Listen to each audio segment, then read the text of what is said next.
Surat police કમિશનરના આદેશને લઈને એસઓજીની team નશાના કારોબારોને નેસ્ત નાબૂદ કરવા મેદાને આવી ગઈ છે કે સુરતમાં હાઇબ્રિડ ગાંજાના સેવન કરનારો માટે ગોગો પેપરનું વેચાણ કરનાર દુકાનદારો સામે એસઓજી પોલીસની ટીમે લાલના કરી કાર્યવાહી હાથ ધરી છે।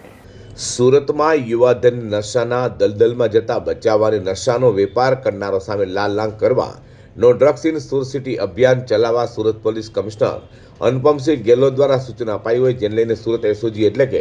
સ્પેશિયલ ઓપરેશન ગ્રુપના ડીસીપી રાજદીપસિંહ નકુમ સાહેબ અને પીઆઈ અતુલ સોનારા સાહેબ સહિતની ટીમ દ્વારા સતત પેટ્રોલિંગ અને શાળા કોલેજો બહાર આવેલા પાનના ગલ્લા તથા શહેરના પોસ્ટ વિસ્તારમાં આવેલા પાનના ગલ્લાઓ પર સતત ચેકિંગ કરી નશાકારક પદાર્થોનું વેચાણ કરનારો સામે કાર્યવાહી કરાઈ રહી છે। ત્યારે હાઇબ્રિડ ગાંજાનું વ્યસન કરનારાઓ જે ગોગો પેપરનો ઉપયોગ કરતા હોય છે તે ગોગો પેપરનું વેચાણ કરનાર દુકાનદારો પર પણ એસઓજી પોલીસની ટીમે લાલ કરી હતી। સુરત એસઓજીની ટીમે પીઆઈ અતુલ સોનારા સાહેબના માર્ગદર્શન હેઠળ વેસુ, અલથાણ, સિટી લાઇટ, ઉમરા અને પાલ જેવા વિસ્તારોમાં પાનના ગલ્લાઓ પરથી હાઇબ્રિડ ગાંજાના સેવન માટે ઉપયોગમાં લેવાતા ગોગો પેપરનું વેચાણ કરનારા દુકાનદારોને પકડી તેને કાન પકડાવી માફી મંગાવી હતી અને હવે આ પેપર નહીં વેચે તેમ દુકાનદારોએ કહ્યું હતું। હાલ તો સુરત પોલીસ દ્વારા no drugs in Surat city અભિયાનને સફળ બનાવવા તેમની તરફ આ કામગીરી કરાઈ રહી છે અને હવે જડ મૂળથી જ આ બધીને નેસ્ત નાબૂદ કરવા કામગીરી હાથ ધરતા સુરતીઓ પણ પોલીસની કામગીરીને વખાણી રહ્યા છે।